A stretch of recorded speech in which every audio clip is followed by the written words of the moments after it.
जय माँ वैभव लक्ष्मी। नमस्कार मित्रों, मैं आकृति विश्वकर्मा आप सभी का स्वागत करती हूँ।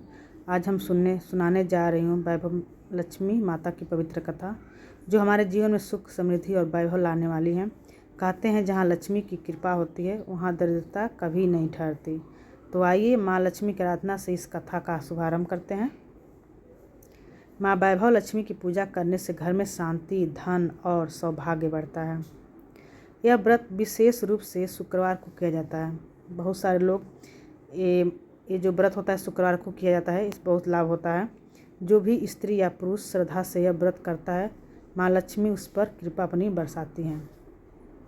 वैभव कथा का अर्थ है ऐश्वर्य, समृद्धि और आनंद। यह व्रत न केवल धन की प्राप्ति के लिए है, बल्कि मानसिक शांति और परिवार की सुख समृद्धि के लिए भी किया जाता है।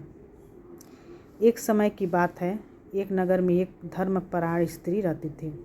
वह गरीब तो थी, लेकिन बहुत भक्ति भाव से हर शुक्रवार माँ वैभव लक्ष्मी का व्रत करती थी। वह माता की कथा सुनती थी और प्रसाद बांटती थी। धीरे धीरे उसके घर में सुख शांति बढ़ने लगी, परिवार में प्रेम बढ़ा और उसके पास धन की भी वृद्धि होने लगी।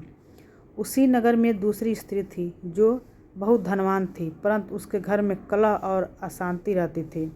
बहुत से ऐसे लोग होते हैं जिनके घर में कुछ होता नहीं है, वो बहुत शांति से रहते हैं, अच्छे से प्यार से रहते हैं, और जिनके घर में बहुत ज़्यादा धन दौलत होता है ना, शायद उनका घर अच्छा नहीं रहता है। लोग बहुत कड़वे होते हैं, ठीक है। तो उस स्त्री ने कहा, मैं माँ वैभव लक्ष्मी का व्रत करती हूँ। धनवान स्त्री ने भी व्रत शुरू किया, लेकिन उसके सच्चे मन को नियत नहीं निभाया, इसलिए उसे कोई लाभ नहीं हुआ। जब उसने सच्चे भाव से माँ का स्मरण किया, तब जाकर माँ लक्ष्मी प्रसन्न हुई। कहते हैं माँ वैभव लक्ष्मी भक्त के मन की भावना देखती है, धन नहीं। जो प्रेम, श्रद्धा और विश्वास से पूजा होता है, वहीं माँ की कृपा प्राप्त होती है। अब जानते हैं वैभव लक्ष्मी व्रत की विधि। क्या इसकी विधि कैसे किया जाता है? यह व्रत शुक्रवार को किया जाता है। व्रत प्रातः स्नान करके स्वच्छ साधारण कपड़ा पहने। पूजा स्थल पर वैभव लक्ष्मी की तस्वीर या मूर्ति रखें। एक दीपक भी जलाएं। ओम श्री ह्रीं क्लीं महालक्ष्मी नमः मंत्र का जाप करें। कथा सुने या पढ़ें। कथा सुना भी सकते हैं, किसी को पढ़े भी सकते हैं। कोई नहीं है सुनने वाला तो आप अपने ही पढ़कर सुन लीजिए। प्रसाद में मीठा फल या खीर अर्पित करें। 7 या 11 शुक्रवार व्रत करने के बाद अंतिम शुक्रवार को कन्याओं या सुहागिनों को भोजन कराएं और कथा की पुस्तक दान करें।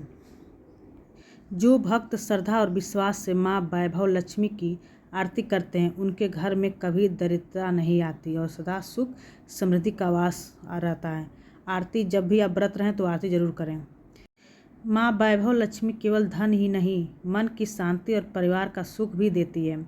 जब हम सच्चे भाव से माँ की आराधना करते हैं तो हमारे जीवन से नकारात्मक दूर हो जाती है। आप सभी यह व्रत श्रद्धा से करें, कथा सुनने और माँ की कृपा प्राप्त करें। माँ वैभव आप सब पर अपनी कृपा बरसाएं, आपके घर में सदा सुख शांति और समृद्धि बनी रहे। जय माँ वैभव लक्ष्मी।